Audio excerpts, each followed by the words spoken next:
The year is 1945. Soldiers are spilling off the docks in droves. Fresh from a war across the sea, they're about to continue another war at home that had been raging for over 200 years. American pride is all the rage, and so are construction projects peppering the outskirts of cities. With their cul-de-sacs, cars, white picket fences, and white faces, the suburbs have arrived in full force. Post-World War II, Americans were fleeing from the cities and into the advertised bliss of the suburbs, building the physical manifestation of the American dream. But these endless rows of single-family homes and perfectly manicured lawns didn't just spring out of nowhere. The suburbs are intimately intertwined with the settler-colonial and racist history of the United States. And the suburban fever of the 1940s and 50s is just one piece of the long history of suburbia. This is the story of the suburbs, the sinister reason why we have this instead of this, and how that's turned the suburbs into one of the most environmentally destructive ways to live. This video is made possible by CuriosityStream and Nebula. If you don't know by now, I have a ton of content that can't be found on YouTube over on the creator-made streaming service Nebula. Like my full video on why direct air capture is capitalism's biggest gamble, or a full-length video I just made all about carless cities and neighborhoods, as well as a ton of extended editions of my videos. You can see all of them on Nebula by signing up for the CuriosityStream Nebula bundle at curiositystream.com/OCC or using the link in the description below. Long before there were soldiers coming home from World War II, there was this. In order to understand the roots and motivations behind suburbia, we have to go way back to a time when the United States didn't even exist yet, when the world looked a lot smaller and over 300 years younger. It's 1607, and the English have established their first settlement on North American soil. Claiming indigenous land for themselves and in the name of trade, the European settlers of the Jamestown colony began to terraform the earth in their European capitalist image. Now, you might think Jamestown is a weird place to start a video about modern suburbia, but the parallels between settler colonialism and suburbia are deep. Ever since Jamestown, English colonists and the nascent United States have invested heavily in the project of settler colonialism. Whether escaping persecution in Europe, establishing new markets, or hoping to strike it rich, European American settlers violently invaded the lands of nations and tribes indigenous to North America and replaced those lands and cultures with societies, homes, and cultures of their own. Essentially, early colonists and later on the United States stole the land of the people already living on the North American continent and dramatically reshaped it in order to claim it as their own. This process has come to be known as settler colonialism, and the scars of settler colonialism run straight through the ideas of manifest destiny, westward expansion that coalesced in the Homestead Act of 1862, which expanded the US's foothold on the continent by transferring federal land claims in the American West to thousands of its citizens. In essence, the United States used settlers to make their right to stolen land seem that much more real. And often those settlers occupying and working that land moved out west as a means of escape, fleeing difficult circumstances on the East Coast and establishing their own methods and means of living on the quote-unquote frontier. But by 1893, scholar Frederick Jackson Turner made the bold claim that the American frontier had closed. To Turner, the US project of settler colonialism was finished. While it was true that the United States had successfully dug its claws into almost every inch of the modern United States, the culture of using space, of using landscapes to escape crises and to shape the world, continued on in other ways. One of those arenas was the suburbs. While it would be wrong to say that suburbia grew out of settler colonialism, as scholar Lorenzo Veracini writes, the suburbs are a reenactment of settler colonialism. After striking out westward in the 1800s, Americans went outward in the 1900s, away from the perceived crises of the cities and into the supposed havens of the suburbs. The car is a stand-in for the settler wagon. The commute into the city mirrors the westward journey, and the very styles of homes ranch, and colonial harken back to settler roots. But the suburbs for white Americans, much like the frontier for white Euro-Americans, was, importantly, an opportunity to flee the corrupting values of the cities and return to a haven that better reflects their own, often conservative, views. Veracini puts it this way: settlers and suburbanites are escapees. Even though they escape different things at different times, corrupting old worlds on the one hand, racial mixing, violence, crime, congestion, gender confusion, and filth on the other, they are also returnees. They undertake a movement in space that is meant to bring about a movement in time, a return to a social order that is perceived as compromised. In short, Suburbia, much like settler colonialism, has used movement across the landscape as a way to go back in time to a period when things were good, or as some like to say now, when America was great. But to understand exactly what suburbanites were escaping and how that has led to the US having one of the highest per capita emissions rates in the world, we need to fast forward to 1935. 1935 was a great year for some, but for the vast majority of the world, 1935 was a terrible year. Not in the least because that's when the US government began the process of redlining neighborhoods. Under government supervision, the Homeowners Loan Coalition created maps of over 200 US cities outlining neighborhoods in different colors to denote which areas the government should invest in and which ones it shouldn't. Green outlines were the quote-unquote best neighborhoods that didn't have, and this is a direct quote, a single foreigner or Negro, while red districts were quote-unquote hazardous, which meant that they were majority black neighborhoods, or what the Homeowners Loan Coalition described as an undesirable population.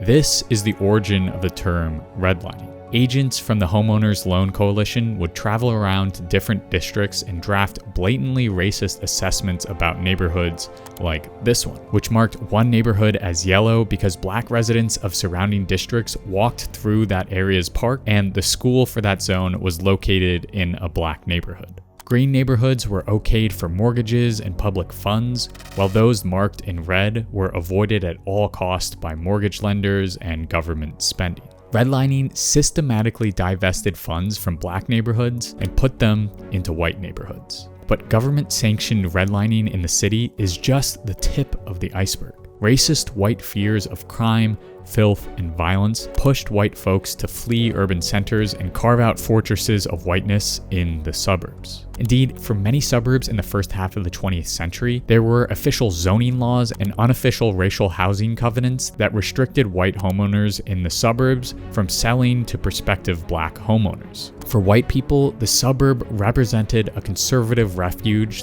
that valued the nuclear family, that reinforced gender roles of a man at work and a woman in the home, and that excluded non-white families. But with the passage of the Fair Housing Act in 1968, many of these racist policies were outlawed on paper. Yet in practice, they still thrived. Overt racism became covert racism as people used coded language and logic to continue to exclude marginalized people from the suburbs. Instead of saying people of color couldn't live in their suburban enclaves, white homeowners of suburban towns like Blackjack in the outskirts of St. Louis would say stuff like, "The only criterion for entering Blackjack has been the ability to pay. We are not a racist community, but neither are we for economic integration." As well as, if you bring low-income housing out here, the same thing will happen that's happening in St. Louis City. There will be crime and armed robberies and everything else. This rhetoric came directly from the mouth of local officials of Blackjack in the 1970s, who were adamantly opposed to the construction of a low-income, high-density housing project in the town. Instead of blatant racist wording, townspeople of Blackjack used income as a way to keep poorer, non-white folks out of their neighborhoods. Across the country, the tactic of wielding class and wealth as a racist tool of exclusion pervaded suburban policy. Single-family zoning laws, a lack of public transportation, and an emphasis on conformity were all exclusionary tactics. They were all attempts to keep the perceived violence and crime of people of color in the city out of their suburban enclaves. And if you think we left that rhetoric behind in the 70s, Trump begs to differ. They want to eliminate single-family zoning, bringing, who knows, into your suburbs. So your communities will be unsafe and your housing values will go down. The suburbs are still a racialized battleground, using space and design as a means of exclusion. And along the way of achieving this white supremacist safe haven, the suburbs lock in a way of life incompatible with our environment, our atmosphere, and our planet. The suburban lifestyle is the antithesis of a sustainable lifestyle. Think about it. If you've ever lived in the suburbs, your life revolves around cars, large homes, and manicured lawns, all of which require immense amounts of energy, gas, and materials to maintain. According to one research paper, the suburbs require 2 to 2.5 times more energy per person than urban centers, while another recent study estimates that the emissions of wealthy suburbs can sometimes be 15 times higher than their surrounding neighborhoods. In the US, this large carbon footprint is deeply tied to the design of suburbia. Sprawling lots of grass require fuel to mow, enormous homes suck up energy to heat and cool, and all of these homes are isolated from any shops or places of work, which means that you have to drive sometimes multiple hours a day to your job or to run errands. In the process of isolating themselves from the city, suburbanites have also isolated themselves from everything else, making the trip to the store or the movies one laden with emissions. Suburban design is a masterclass in not just exclusion, but pollution. To demonstrate the effect of suburban living on the atmosphere, a research group took the average carbon footprint of thousands of zip codes across the US and visualized that data as a heat map. With each and every city, their map reveals low carbon footprints in the urban core and extremely high carbon footprints in the surrounding suburbs. In order to build their supposed oases from the corruption of the city, suburbanites have left a trail of environmental destruction in their wake.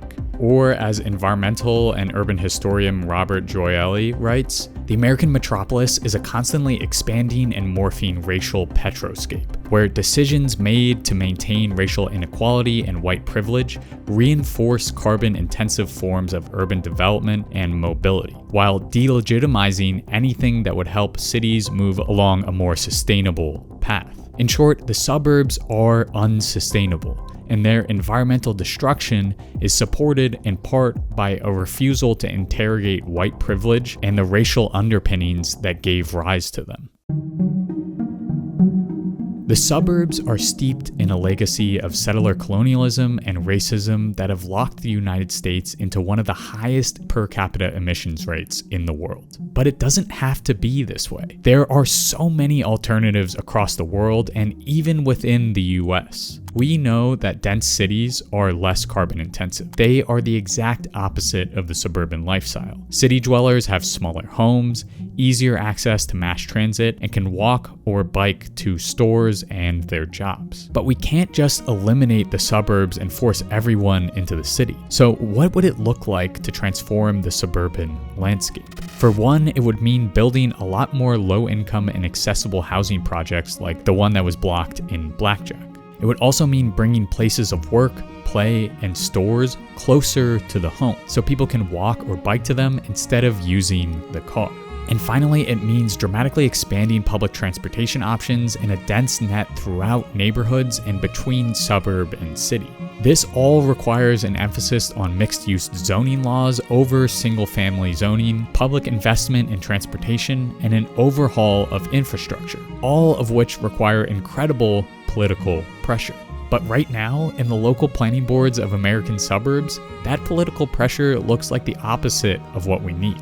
It looks like older white folks pushing back against any change that may disrupt their views, their yards, or their suburban safe havens. Even for self-professed environmentalists and progressive, like Susan Kirsch, settler-colonial racism and entitlement still tints the justification of suburban living. Kirsch lives in Mill Valley, a suburb of San Francisco, and spearheaded the successful campaign to block California's eradication of single-family zoning laws. According to Kirsch, climate change is one of the real serious issues that we have to deal with. Yet, when it comes to transforming her suburban enclave into one with more environmentally ethical infrastructure, She echoes decades upon decades of white people refusing to change in the suburbs by saying, I don't think we need to be forcing draconian measures. So while the destruction of the suburbs necessitates the transformation of antiquated design and policies, it also requires an interrogation of the racism and settler colonial culture